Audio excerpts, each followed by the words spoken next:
Bonjour à tous, bienvenue à un autre épisode des Moutons Noirs. Dimitri avec vous, votre animateur.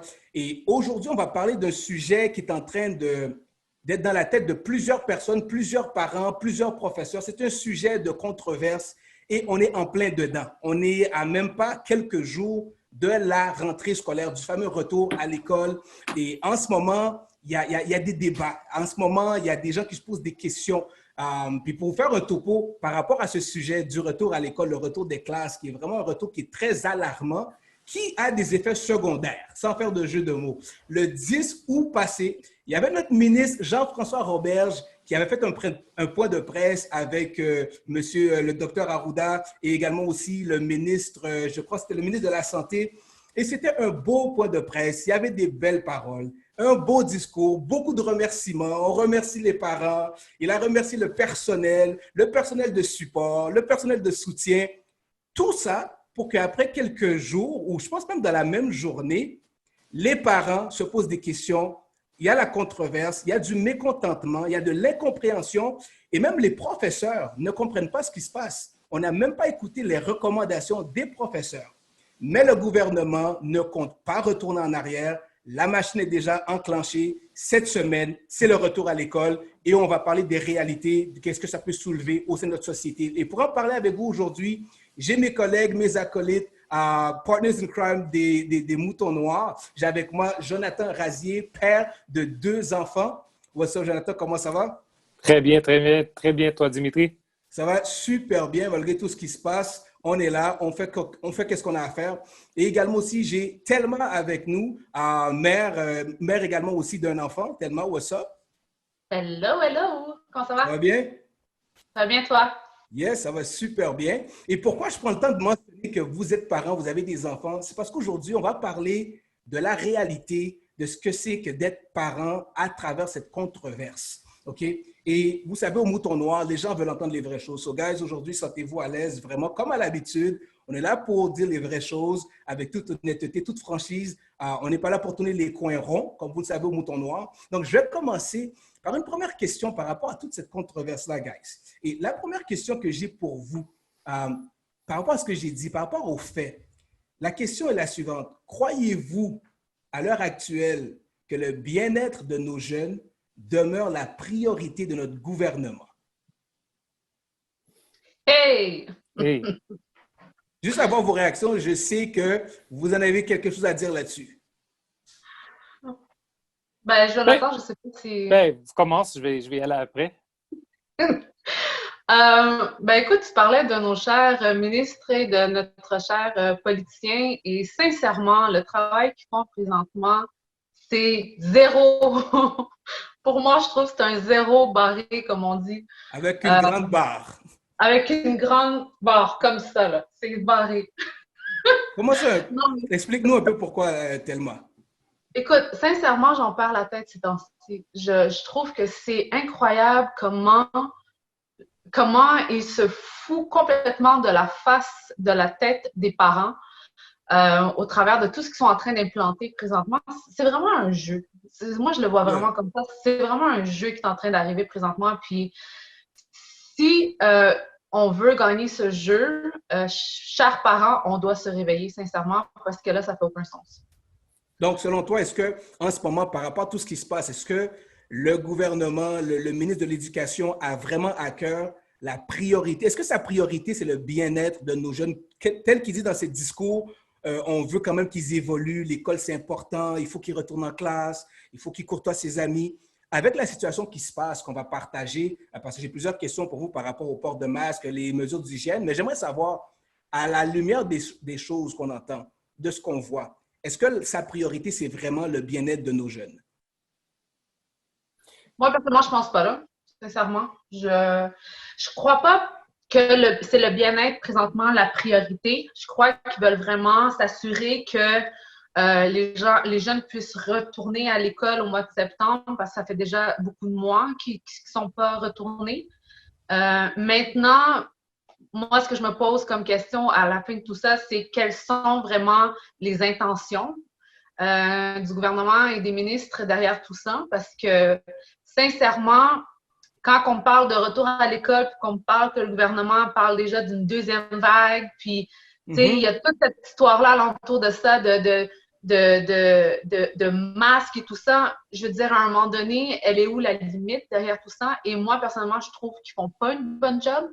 Je suis énormément déçue de la CAQ. Je pense que la CAQ a été vraiment une grosse surprise pour tout le monde, dans le sens que on s'attendait à ce qu'ils puissent vraiment faire, comment je peux dire ça, qu'ils puissent vraiment amener un changement positif pour nos jeunes, pour l'éducation, entre autres, pour le ministère de l'Éducation que je parle.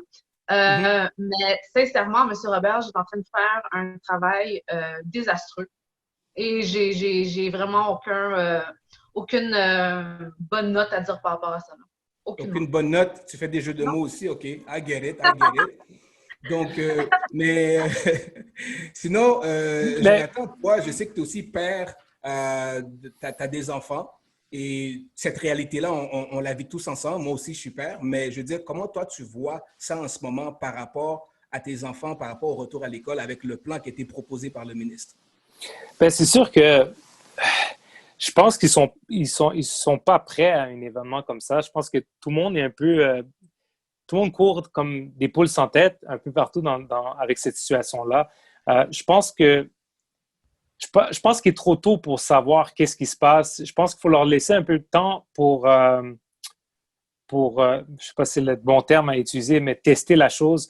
Je pense que la première journée, la plupart des écoles commencent, je pense, moi, les miennes commencent mercredi ou jeudi.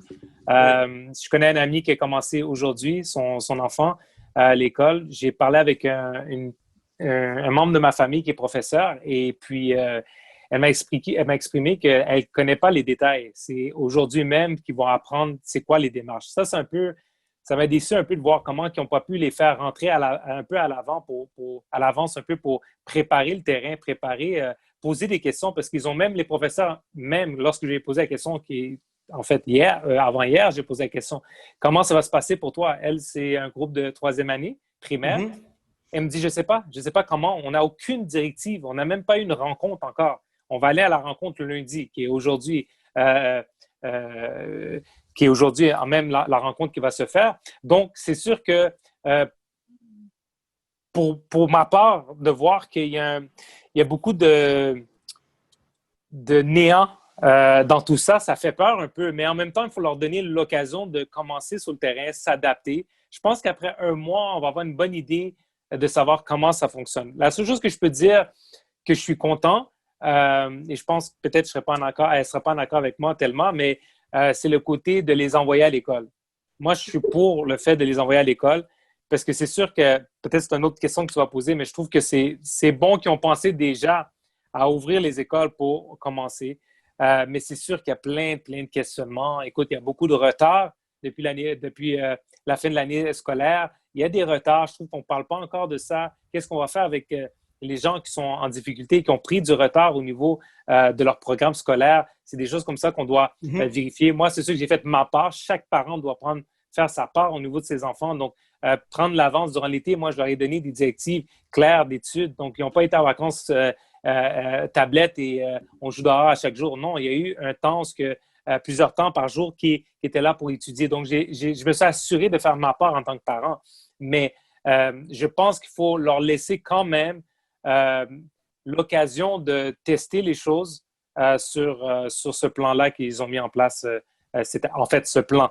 Il y a quand même un court plan, un plan un peu braconnier, je pourrais dire, de la manière qu'ils l'ont fait au niveau du port du masque, on va en discuter tout à l'heure. Mais c'est sûr qu'ils ne savent pas. Ils sont perdus. On voit qu'ils sont perdus. Ils sont en test pilote avec nos enfants. Et c'est plus ça qui est inquiétant parce qu'ils vont tester carrément avec nos enfants en ce moment, au lieu de vraiment rencontrer les professeurs, vraiment faire participer les professeurs à travers cette situation-là.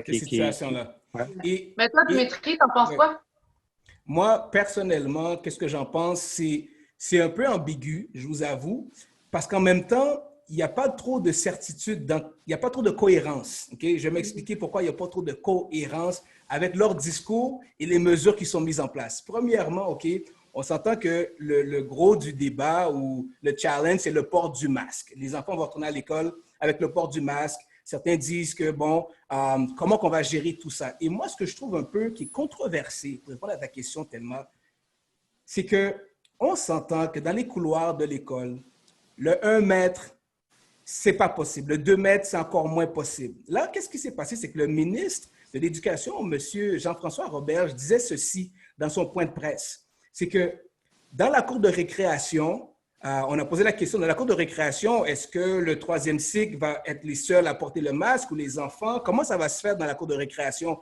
Il disait non, ben dans la cour de récréation, les enfants, il n'y a pas de port de masque dans la cour de récréation. Ce qui va se passer, c'est qu'il va être dans des groupes, il va y avoir des groupes isolés, des élèves dans la même classe vont pouvoir jouer ensemble. Puis si jamais il y a d'autres élèves dans d'autres classes qui voudraient parler à certains de leurs amis, il faudrait qu'ils gardent une certaine distance. Écoute, dans une cour d'école, est-ce qu'il y a la cohérence de la distanciation sociale? Qui va gérer tout ça et comment ça va se passer? Ça n'a aucun sens. Ça, c'est de la théorie sur papier. C'est sur papier. Oui, je te rappelle, Dimitri, tu sais quoi? Le virus, il est tellement, le virus, la COVID-19, il est tellement intelligent qu'il sait qu'il peut se propager dans le corridor lorsqu'ils doivent porter le masque, mais il ne se propagera pas dans la classe lorsqu'ils vont retirer le masque. Non. Tu vois comment le virus est vraiment intelligent? Mais le gros débat en ce moment, tu as raison.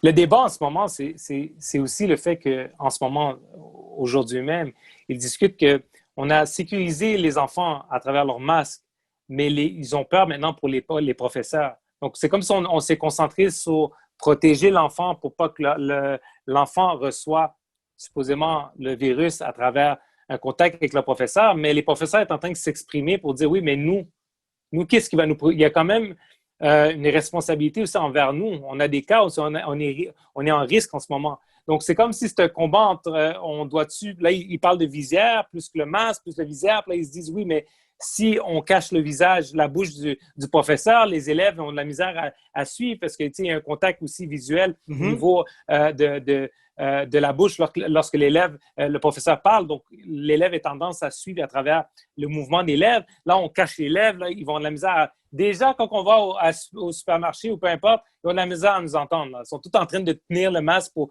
les... On a de la misère à discuter. Ouais. On a de la misère à parler. Donc, c'est cette situation-là, c'est cette balle-là qui s'envoie. Nous, on ne veut pas trop s'exposer. Donc, écoutez, moi, j'ai vu une photo passer sur Facebook, je ne sais pas si vous l'avez vu, mais tu voyais les enfants dissociés avec excusez-moi, Ils étaient assis à la table, c'est ça? Ils étaient tous assis à la table, mais avec leur petit sandwich à 4 mètres de distance l'un de l'autre. Aucun sens. Ça m'a fait rire. J'ai dit, mais attends, on est rendu là. C'est sûr que c'est inquiétant. C'est inquiétant pour nos enfants. Comment qu'eux, ils vont réagir? Qu'est-ce qui va en ressortir de ce moment-là de COVID, là? Pouf!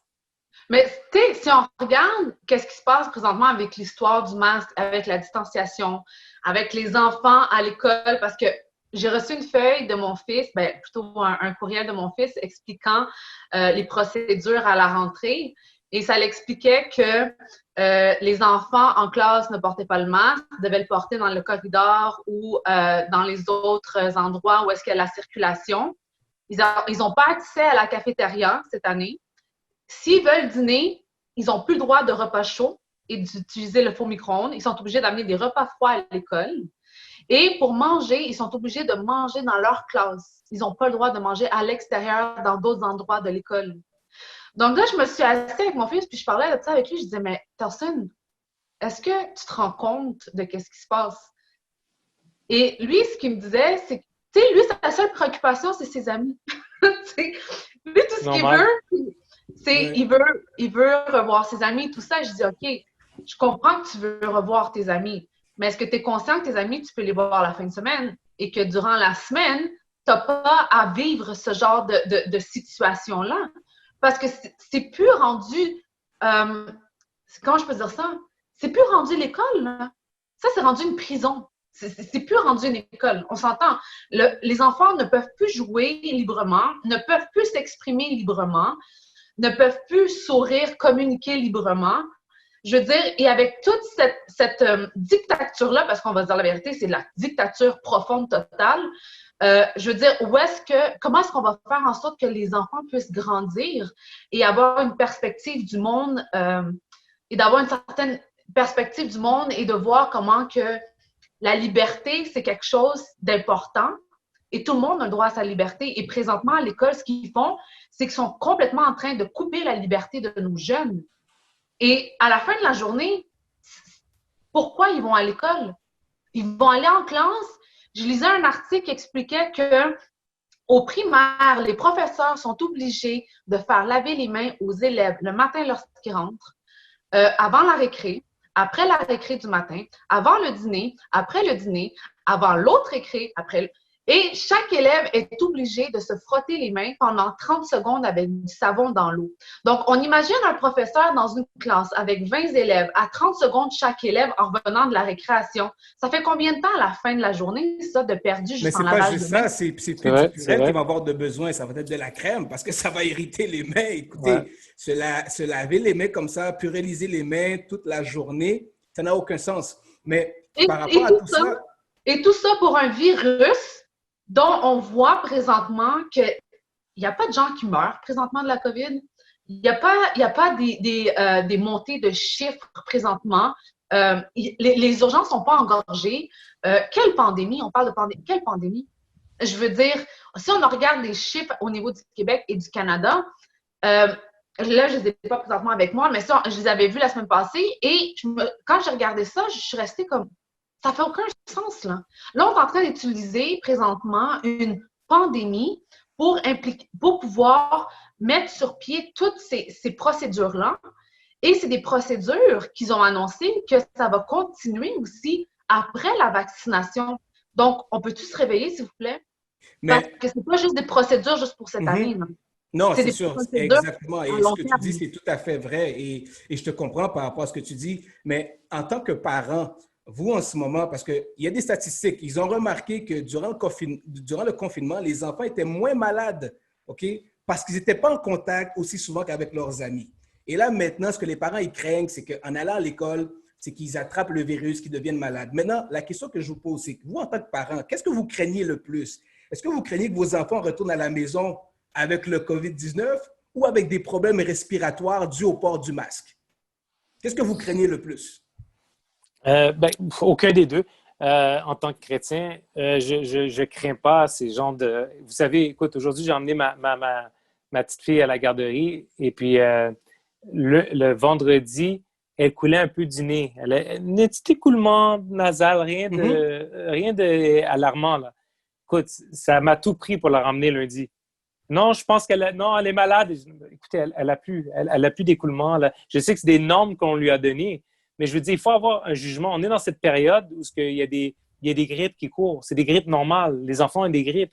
Mais, donc, je réponds à ta question. Maintenant, lorsqu'ils vont aller avoir cette période de grippe-là, qu'est-ce qui va arriver? Quelqu'un qui a la grippe, un enfant qui a une grippe.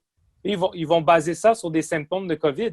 Donc, la personne va rester à la maison. Après, l'autre va avoir une grippe. Là, écoute, c'est combien d'enfants qui tombent malades durant la période d'hiver? Donc, ça va être dur de… Donc, est-ce que j'ai peur qu'ils ramènent le COVID? Non. Et non, aucunement. J'ai pas peur de ça. Parce que je pense qu'avec tous les termes qu'ils ont mis, les procédures qu'ils ont mis, je ne vois pas comment ils vont l'attraper. Si les enfants ne jouent pas ensemble, s'ils ont des masques, s'ils lavent leurs mains, je ne sais pas combien de fois tu l'as dit par jour, au moins 10 fois par jour, je ne vois pas comment ils peuvent l'emmener. Mais c'est juste que avec la petite alerte qu'il y a eu ce matin avec ma gardienne familiale, qu'elle était prête à la refuser juste parce que son nez coulait, j'imagine juste ça à l'école secondaire. Comment ils vont gérer ça? Sinon, c'est sûr qu'il faut. Là, il faudrait rentrer dans le débat du COVID, comme qu'elle a dit, elle a sorti des statistiques, tout ça, de personnes le nombre de personnes qui sont mortes, les statistiques qui sont élevées, tout ça. Donc, c'est sûr que pour moi, personnellement, je connais des gens qui sont morts du COVID, c'est sûr. Je connais des gens que leurs parents âgés sont morts du COVID. Mais à date, je n'ai pas eu aucun enfant mourir du COVID. Donc, c'est sûr que je sais que ça peut propager, ça peut toucher des personnes, mais c'est à nous après d'être prudents avec nos enfants et de voir les symptômes s'il y a lieu. Non? Mais Et toi, Thelma, par rapport à ça, toi...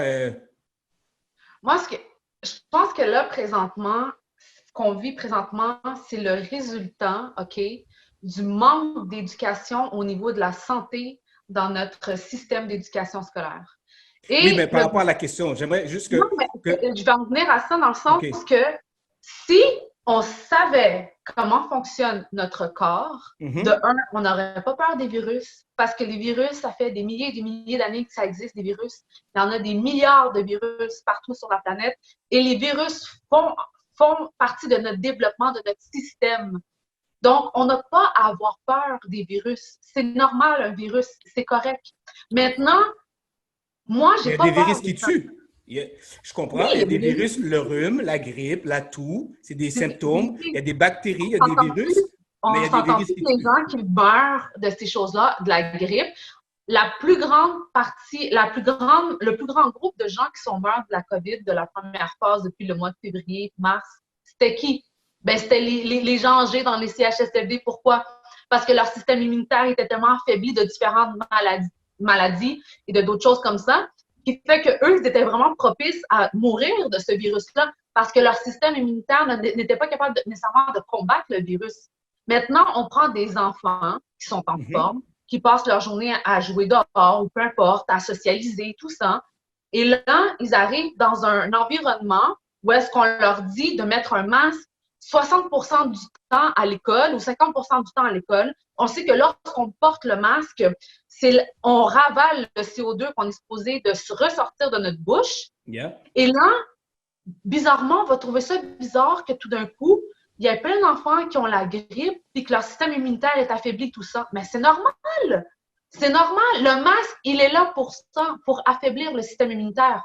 Donc, si on est conscient de ça, la première chose qu'on va faire quoi? On va s'assurer de renforcer notre système immunitaire. C'est la première chose qu'on doit faire. Parce qu'un système immunitaire qui est fort, c'est un système immunitaire qui est capable de combattre n'importe quel virus. Et encore plus nos jeunes. Les jeunes, leur système présentement, comment il est fait pour combattre n'importe quel virus. La seule raison pourquoi que les enfants vont être malades cet automne, c'est quand ils vont attraper la grippe comme tout le monde. Et on sait que la grippe, elle arrive à l'automne, au printemps. Pourquoi? Parce qu'il y a un changement de température, parce qu'on a moins de soleil, on a moins de vitamine D, il fait plus froid, on est plus à l'intérieur, moins d'exposition au soleil. Donc, c'est normal qu'on attrape la grippe.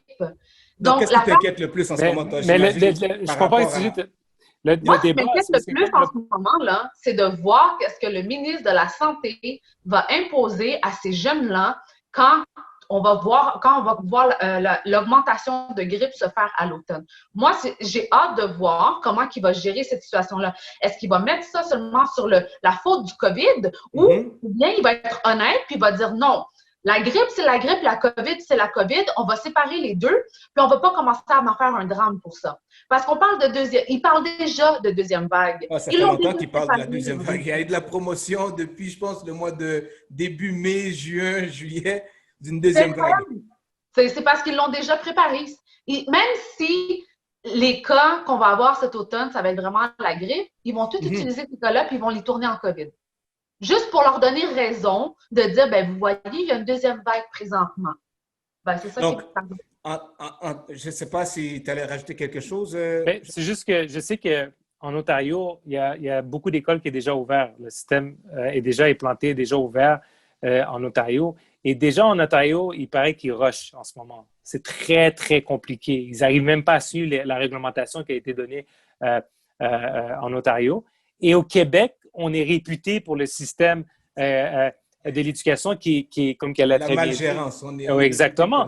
Donc, je ne sais pas comment ils vont pouvoir gérer ça. Déjà, c'est en Ontario, la réputation sont un petit peu plus ordonnées que nous au Québec. Et déjà, c'est le chaos pour eux. Imaginez-nous en ce moment, ça va être compliqué. Il faut vraiment qu'ils s'adaptent. Mais pour revenir avec le point qu'elle a dit tellement, je ne pense pas que qu'est-ce qu'ils ont peur, c'est pas vraiment que l'enfant contracte le virus et puis qu'il tombe malade. Je crois qu'ils ont passé des études comme quoi que les enfants ils ont des anticorps, il y a des choses qui les protègent pour tomber malade du coronavirus. C'est plus la propagation du corona à travers les gens plus adultes ou personnes âgées ou les adultes qui le propagent. Encore même cette semaine, on est en train de parler, on est à la recherche de je crois, 3 criminels de la ville. 3 danseurs latinos qui ont dansé au centre-ville, la salsa merengue. Parce qu'il y a eu une danse publique et là, c'est l'alerte rouge. On essaie de trouver les organisateurs. Il y a certaines personnes qui ont propagé le coronavirus à travers cette danse. À travers cette salsa merengue qui s'est faite au centre-ville. Donc là, ils sont à la recherche. On demande aux gens, ceux qui connaissent des personnes qui étaient là, je veux dire, je pense. Donc le virus, ce que j'entends, c'est que le virus a le dos large. Le virus a le dos large et il peut en prendre. Oui, et c'est sûr que là, c'est dans l'actualité par rapport à nos enfants parce qu'ils doivent les gens, il y a tellement la peur qui a été semée qu'ils veulent créer quand même une sécurité pour nos enfants. Donc, ils se disent, bon, on va réouvrir les écoles parce qu'ils ont perdu trop de temps, trop de mois. On va essayer de retourner, mais ils doivent mettre des règles strictes pour rassurer les parents. Mais encore là, ils ne sont pas rassurés. On n'est pas rassurés. Mais, tu sais, la personne que je te parle dans ma famille qui est dans la profession, elle m'a dit que ce n'est pas toutes les commissions scolaires qui vont, selon les régions, il y en a qui vont être plus stricts, c'est sûr qu'il y en a qui vont être moins stricts. Donc, ça dépend toujours de la commission scolaire, ça dépend toujours du secteur où ce que tu vis, qu'il va y avoir, tu sais, c'est sûr, au début, ils mettent beaucoup de pression, mais il va y avoir quand même du laisser-aller à certains niveaux selon le secteur de l'école. Donc, ça, c'est quelque chose d'autre aussi. Donc, il y a certaines commissions, il y a quand même une base qui ont établi qui doivent respecter les normes. Mm-hmm. Mais il y a certaines normes que ce n'est pas obligatoire sur certaines choses qui vont pouvoir laisser aller. Donc, je pense, pour ça, je reviens et dis, il faut leur laisser quand même 1 mois d'adaptation pour voir comment ça va être. Et on doit être à l'écoute des critiques, d'être cohérent aussi de qu'est-ce qu'ils vont nous donner comme information sur comment ça va se passer. Il faut poser des questions à nos enfants pour voir comment ça se passe. Aller dans les rencontres de parents pour essayer de savoir aussi le pouls de comment ça se passe. Parce qu'on ne va pas se faire berner par les médias en nous disant « oui, bon, il y a telle chose qui se passe ».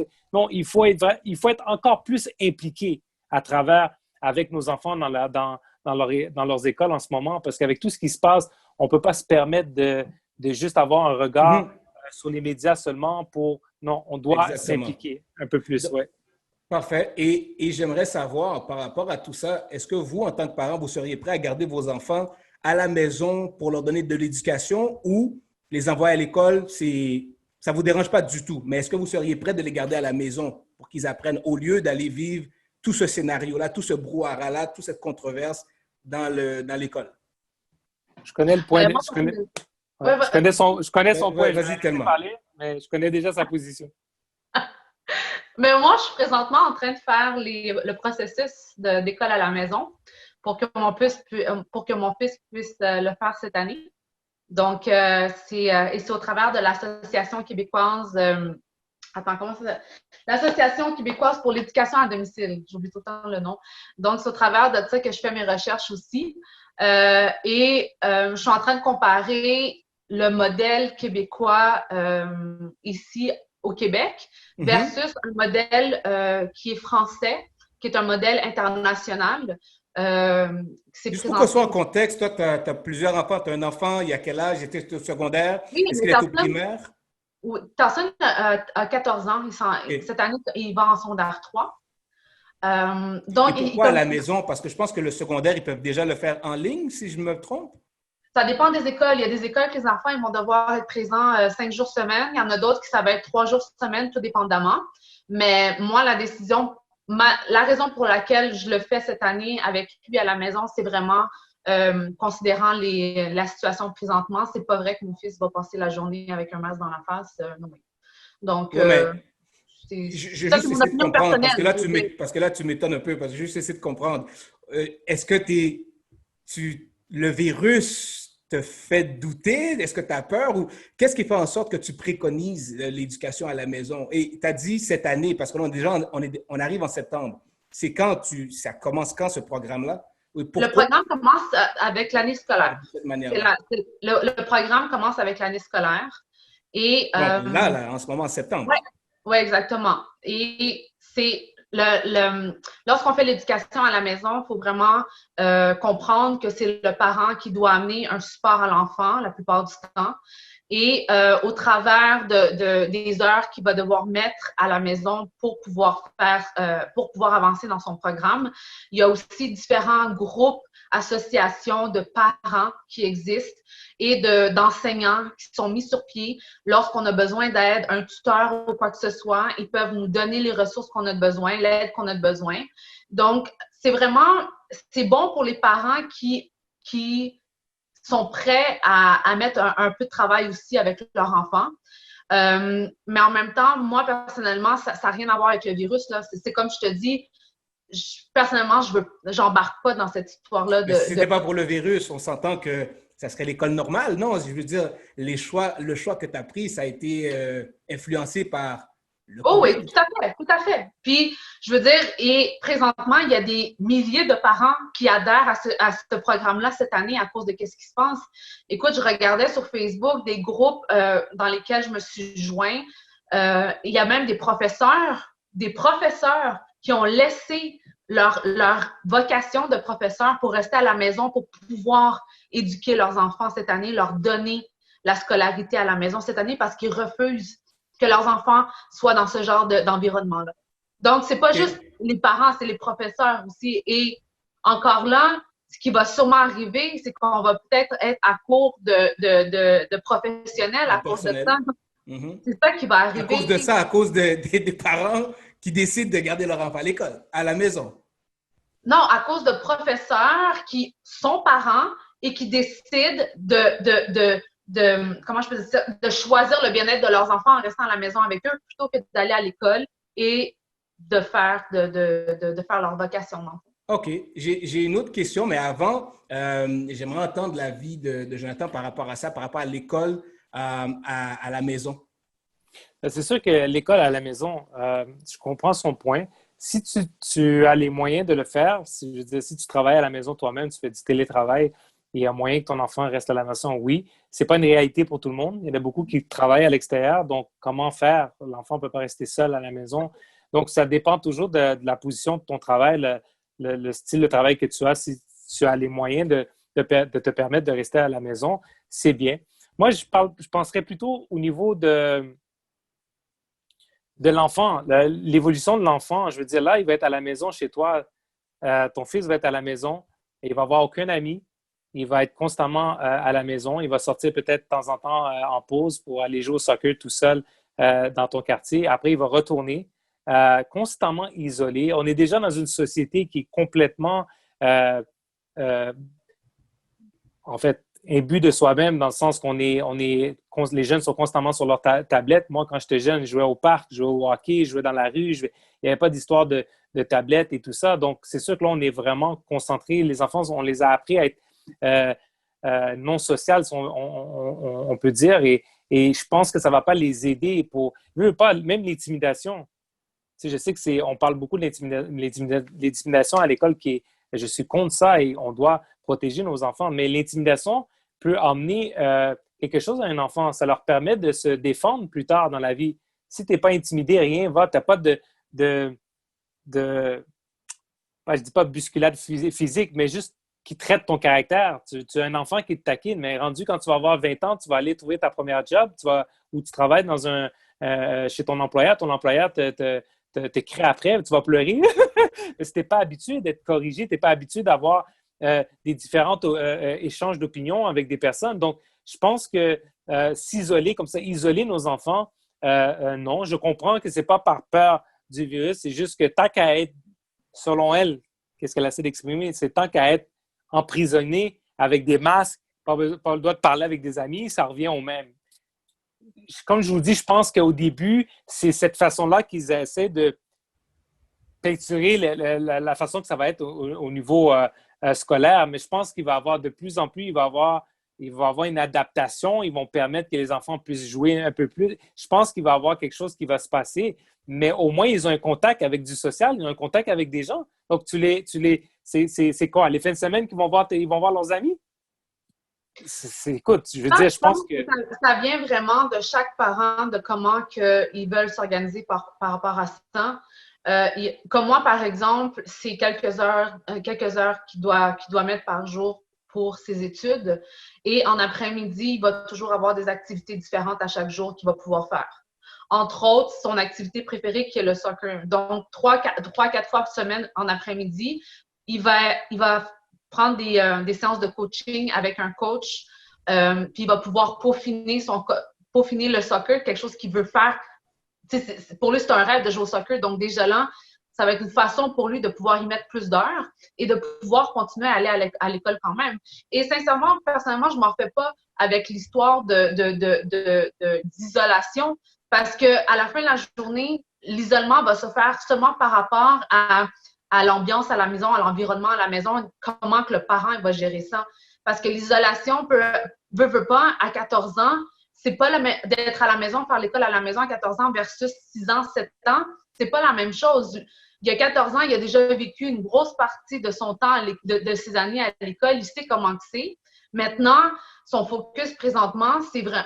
Oui, il aimerait ça être avec ses amis, mais là, il comprend au fur et à mesure qu'à la maison, par contre, il va avoir cette liberté-là qu'il ne pourrait pas nécessairement avoir à l'école. Est-ce que c'est le choix de l'enfant ou c'est le choix du parent? Oh, moi, j'ai dû prendre du temps avec lui pour en parler parce que j'allais pas juste lui dire comme OK, personne, let's go, on fait ça. Puis non, j'en ai parlé, je lui ai fait montrer les pour et les contre de tout ça. C'est quoi les contre? Les contre d'être à la maison? Oui. Par rapport à lui. Ben, par rapport à lui, c'est vraiment le fait de ses amis. Je pense que c'était vraiment le plus gros point, c'était ça, les amis. Donc, ça revient à mon point de l'isolement du social de ses amis. Il y a une différence quand tu dis, oui, mais au moins, si sa mère est là, son père est là, on est là. Oui, mais c'est les parents. Est-ce que tu penses qu'un enfant de 10 ans veut voir sa mère, il veut se confier, il veut parler avec ses amis, il veut rire, il veut pas... on sait très bien qu'à cet âge-là, ils veulent pas tout dire à leurs parents. Donc, c'est ça l'isolement. Quand je dis isolement, ça ne veut pas dire qu'ils vont rester dans une chambre, mais ils vont rester constamment avec sa mère, avec son père. Je veux dire, il faut qu'il y ait un contact physique avec des jeunes. C'est très important, pour l'évolution d'une personne. Et je crois qu'il va l'avoir à l'école. Ça va être pas comme d'habitude. Ça, c'est sûr que ça ne sera pas comme d'habitude. Mais il va avoir au moins un contact humain. Là, on parle... Parce que je pense qu'on parle d'1 an à 2 ans, que ça peut rester tout dépendant. Mais la façon que l'agenda est en train d'être placé, je pense que c'est 1 an, 2 ans. T'imagines, 1 an, 2 ans, ton fils, non, je pense que... là, c'est mon opinion. Je ne suis pas en train de dire que je suis pas... je parle de ma position à moi. Si, comme je te dis, si tu as les moyens de le faire, oui. Et si ton enfant est apte à le faire, oui. Mais moi, je pense que des statistiques ont été prouvées durant le confinement. Ça, c'est... Je l'ai vu plus pour les adultes, mais les enfants, ça doit être aussi. Mais le taux d'augmentation de pornographie qui a augmenté, l'alcoolisme qui a augmenté, la dépendance a augmenté parce qu'ils s'étaient constamment confinés. Je suis pas d'accord du tout parce qu'à l'école, il y a bien des choses qui se passent que les parents sont même pas au courant. Puis les enfants sont rendus beaucoup plus intelligents qu'on le pense, puis ils ont accès à beaucoup plus de choses qu'on le pense, que ce soit au travers de leur cellulaire, de leur tablette à la maison, à l'école, peu importe. Je veux dire, si je regarde les fréquentations que mon fils a à l'école, les enfants qui sont là, et que je regarde toutes leurs histoires qui se passent à l'heure du dîner, aux récréations, un se bat avec l'autre, l'autre fait ci, l'autre fait des menaces, l'autre c'est du bullying. Je veux dire, ça aussi, là, ils sont constamment dans un environnement négatif à l'école. Il n'y a rien de positif là-dedans. Quand on regarde aussi qu'au travers de tout ça, il y a entre autres l'agenda du gouvernement au niveau de l'éducation sexuelle qui est maintenant obligatoire à l'école. Je veux dire, nos enfants sont constamment exposés à des choses qui ne sont pas bonnes pour eux. Est-ce que ça leur a empêché à quelque part comment je peux dire ça, de fuir le côté de qu'est-ce qu'on disait tantôt? Est-ce que ça... Est-ce que ça les empêche de... Écoute, je perds mes mots. Est-ce que ça les empêche de...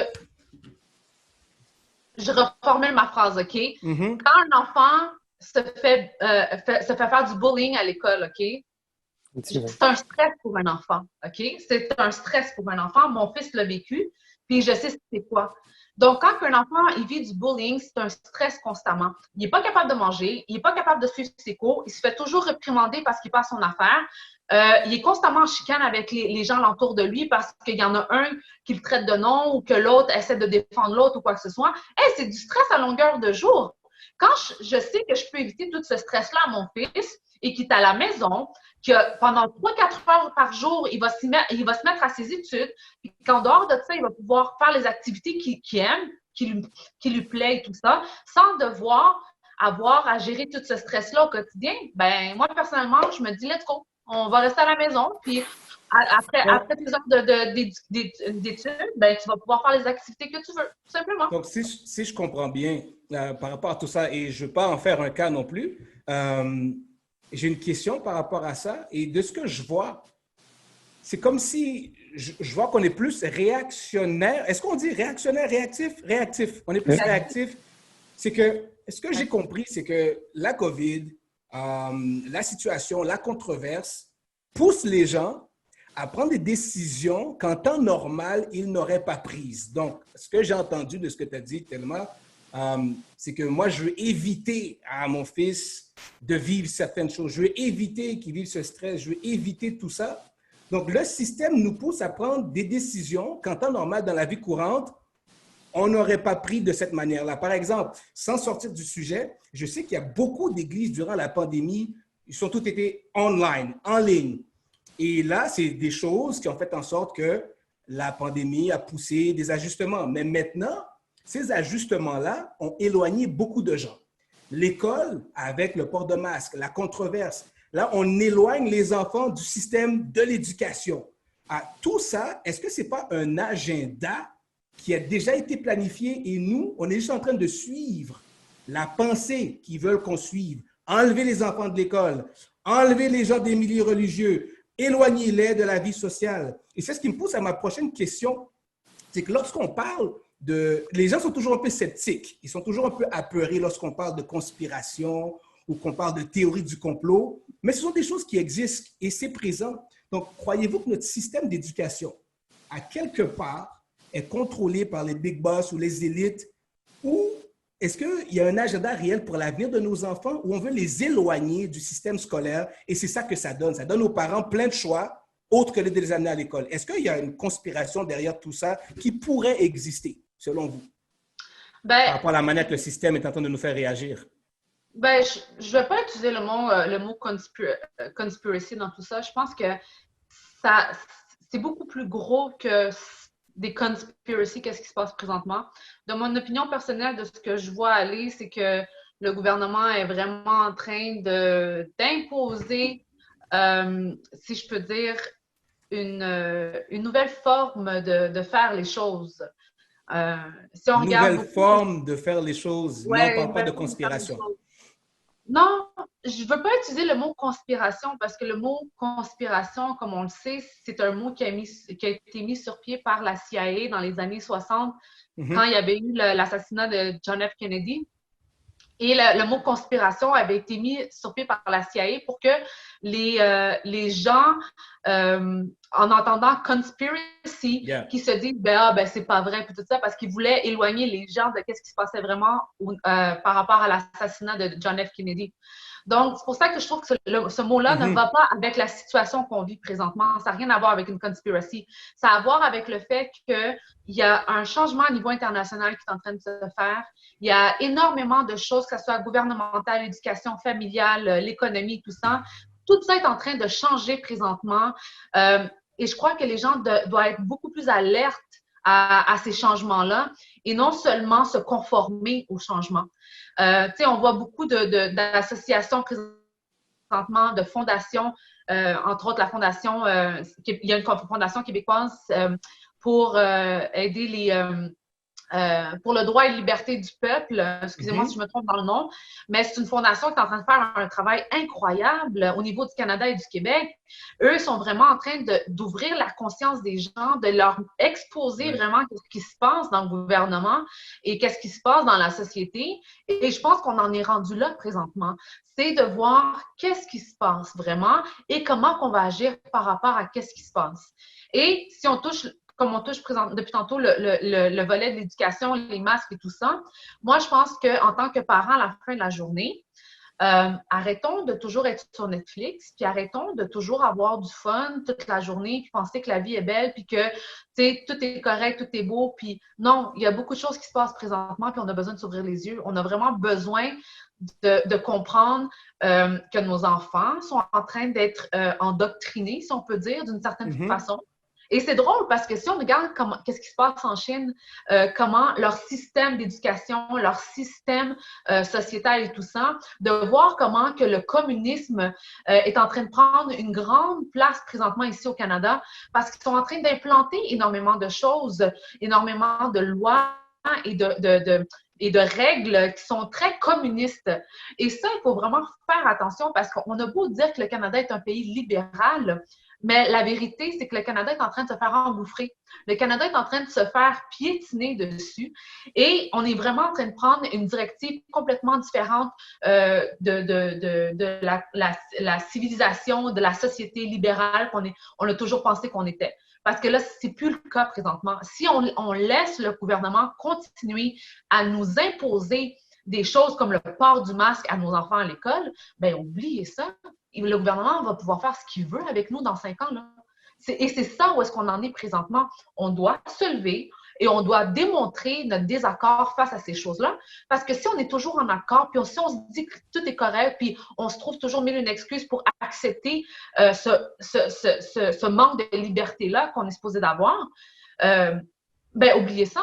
Dans quelques années, on est foutus, là. Dans quelques années, on va marcher comme des robots, puis on va vivre comme des robots, puis c'est le gouvernement qui va pouvoir faire ce qu'il veut avec nous quand il veut, puis si on ne s'ouvre pas les yeux, c'est ça qui s'en vient. Tout à fait. Je comprends ce que tu dis et c'est très clair, très précis. Par rapport à tout ça, toi, Jonathan, qu'est-ce que tu en penses? Est-ce que tu crois que c'est un complot? Est-ce que c'est de la conspiration? Ou what's going on with that? Je pourrais pas dire que c'est à un point de dire que c'est de la conspiration. Je crois pas. Je pense que on est rendu là, on est à le retour des classes. Il y a des choses qui doivent être mises en place pour pas pénaliser nos enfants. Mais moi, personnellement, c'est mon opinion. Je ne suis pas quelqu'un qui est dans la conspiracy et tout ça. Mais je pense qu'ils veulent tellement semer la peur sur le COVID. C'est prouvé que le monde meurt plus de la grippe normale saisonnière que le COVID. Donc, c'est ceux qui ont tellement semé la peur. Et je sais que lorsque tu touches aux enfants d'une société, c'est là que tu peux contrôler la société. Donc, c'est notre héritage. Donc, c'est sûr qu'en mettant les masques, en mettant toutes des règles, là, on m'a dit que tu as le droit à une bouteille d'eau. Un enfant a besoin d'une bouteille d'eau, une bouteille que tu emmènes de la maison, que tu remplis juste une fois, parce que tu n'as pas le droit d'avoir un abreuvoir en train de boire. Ils ne veulent pas que les enfants boivent dans le même le réservoir. Donc, tu dois amener ta propre bouteille. Ils ont mis tellement de règles, 1 mètre de distance, tu dois aller aux toilettes, tu dois laver tes mains 30 fois, 10, 15 fois qu'on a dit aujourd'hui. Ils veulent tellement mettre ça tellement lourd que lorsque ça va être le moment qu'on revienne à l'ancien normal, qu'ils vont dire maintenant, c'est le temps du vaccin. Je te garantis que tout le monde va dire maintenant, il est temps, parce que là, le vaccin est arrivé. On veut revenir à la normale. Tout le monde va vouloir enlever le masque à l'école. Ça va être tellement lourd, les enfants vont tellement se plaindre, ça va être tellement dur pour les parents de voir ce scénario-là qu'ils vont prendre le vaccin parce qu'ils vont se dire, moi, je veux revenir à la normale. Je m'en fous, là, que ce soit bon ou pas bon, je vais le prendre. Parce que je suis curé de voir ma fille en train de mettre à ma fille, mon petit gars, prendre le masque, puis ils n'ont pas de vie sociale, ils ne peuvent pas jouer. Donc, je pense que il y a beaucoup, beaucoup de... C'est la seule agenda que je vois qu'ils veulent emmener ça tellement. Parce que ces personnes même qui disent qu'ils passent ces lois-là ont des enfants. So, je pense qu'ils savent, eux, ce qu'ils s'en vont sur ça. Ils savent très bien les directives qui sont derrière, qui sont en train de leur dire. So, je pense juste qu'ils veulent mettre le standard tellement élevé pour la réglementation que quand ça va être le moment, on va le voir. Moi, je l'ai dit aujourd'hui, on va le voir. Je ne dis pas que c'est pas une prophétie que je suis en train de faire, mais je pense que c'est une théorie qui est très plausible et on va le voir. On va le voir quand ça va arriver. Tu vas voir que les gens vont plus se poser la question si on doit le prendre ou pas le prendre. Ils vont le prendre parce qu'ils sont tannés de voir leurs enfants dans cette situation-là. Donc, moi, c'est la seule partie que je pourrais dire que je pense que c'est il y a quelque chose qui est derrière ça, mais au point de dire que c'est... Je ne vais pas aller dans la grosse conspiracy là, derrière ça, mais je pense que ça va influencer beaucoup les gens à prendre le vaccin après ces années scolaires là qu'on va avoir avec nos enfants. Juste avant de donner le mot de la fin, de vous donner un dernier tour de table, j'aurais une dernière question. Selon vous, par rapport à tout ce qui se passe, parce que je sais que tellement toi tu dis, bon, tu vas le garder à la maison parce qu'il y a un programme que tu préconises par rapport à ça. Jonathan, toi, je sais que tu vas quand même les laisser aller à l'école malgré le port de masque. On leur donne une chance, on regarde le projet, où est-ce que ça s'en va. Et j'entends aussi, il faut se lever, il faut se prononcer, il faut faire quelque chose. Donc, c'est quoi les actions pour les gens qui nous écoutent, qui voudraient savoir, OK, mais on a dit tout ça, il y a un système, il y a un gouvernement, il y a des règles, il y a des lois, et ça ne va pas de reculons, mais ça s'en va en avant. Donc, qu'est-ce que vous avez, comment je pourrais dire ça, qu'est-ce que vous avez comme plan ou qu'est-ce que vous envisagez de faire? Est-ce que c'est de marcher, de se révolter, de faire des pétitions? C'est quoi les plans d'action que vous avez pour les parents qui nous écoutent? Tu peux y aller tellement. Moi, tu veux... Ben, probablement, ça revient au point qu'elle a dit tellement. Elle a donné un point qui était très pertinent, c'est de comprendre comment que les choses se passent, de s'intéresser, de se renseigner. Déjà, si chaque parent se renseigne sur les choses, on va juste être plus éveillé. Ne pas croire nécessairement les médias tout court, mais faire des recherches.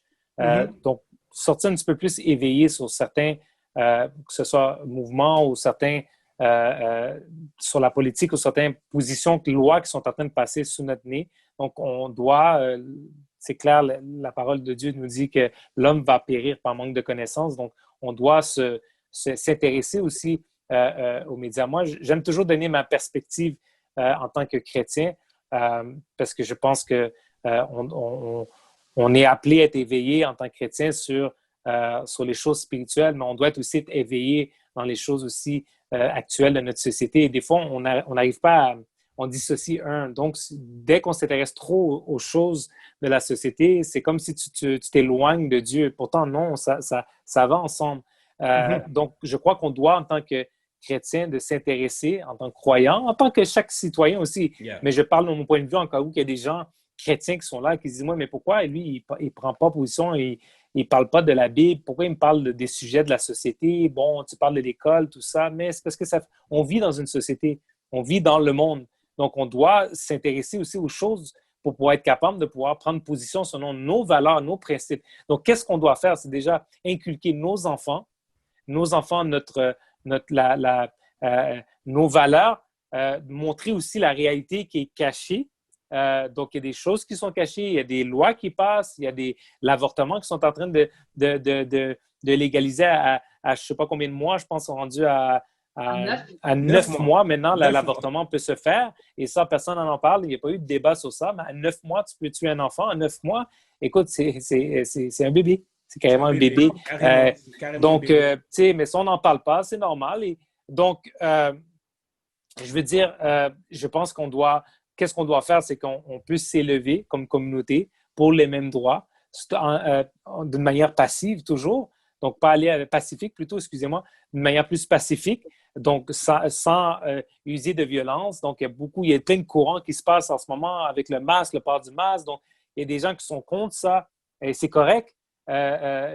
J'ai mon opinion aussi par rapport à ça. Mais lorsque c'est rendu qu'il y a des insultes, qu'il y a des menaces de mort, tout ça, bien là, on met ces gens-là dans le même bateau. Donc, il faut juste trouver une cause qui ressemble le plus à nos valeurs. Et si on s'associe à une cause ou à un mouvement, on doit s'assurer que cette cause-là, ce mouvement-là ont des bonnes préceptes et des bonnes valeurs pour aller à que ce soit concrétisé.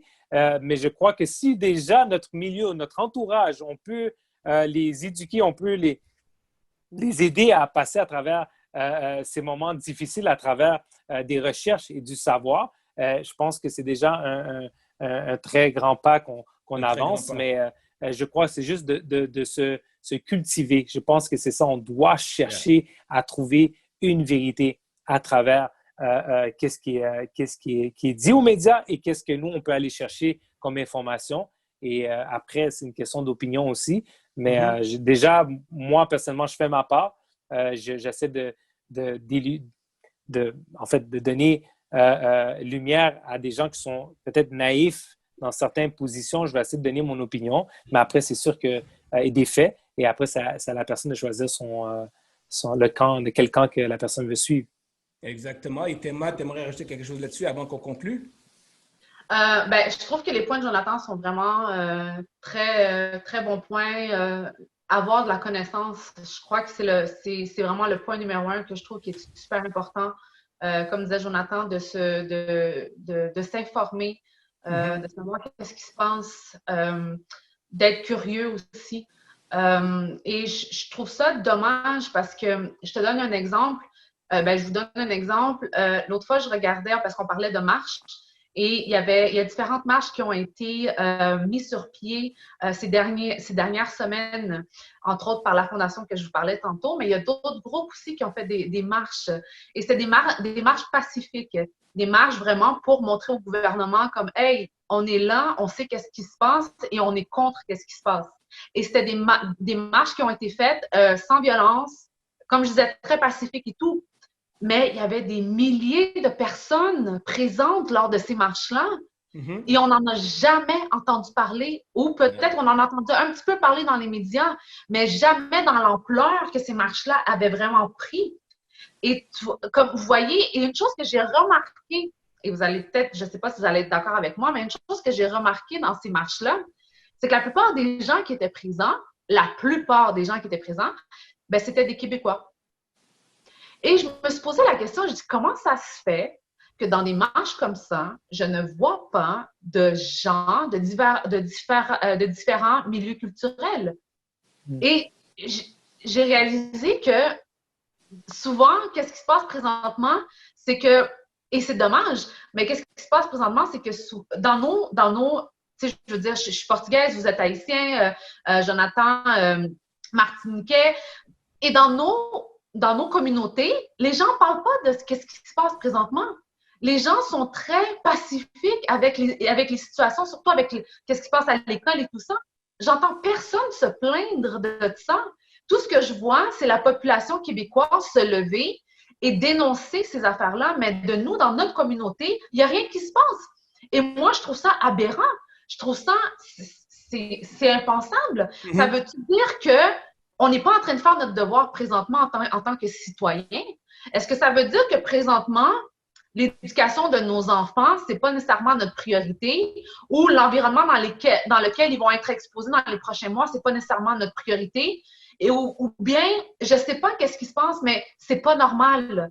Qu'est-ce que tu proposes? Qu'est-ce que tu proposes? Moi, ce que je propose, sérieusement, c'est que dans chacune des communautés, je parle des communautés, non seulement les communautés multiculturelles, mais je parle des différentes communautés à travers la société, mais que les gens puissent se regrouper et qu'ils puissent mettre sur pied des solutions pour pouvoir faire avancer, comment je peux dire ça, pour pouvoir amener de l'avant des solutions concrètes pour que les enfants soient de moins en moins exposés ou qui vivent de moins en moins les répercussions de ce qui se passe au quotidien. Je pense que ça, c'est très important, le travail de communauté.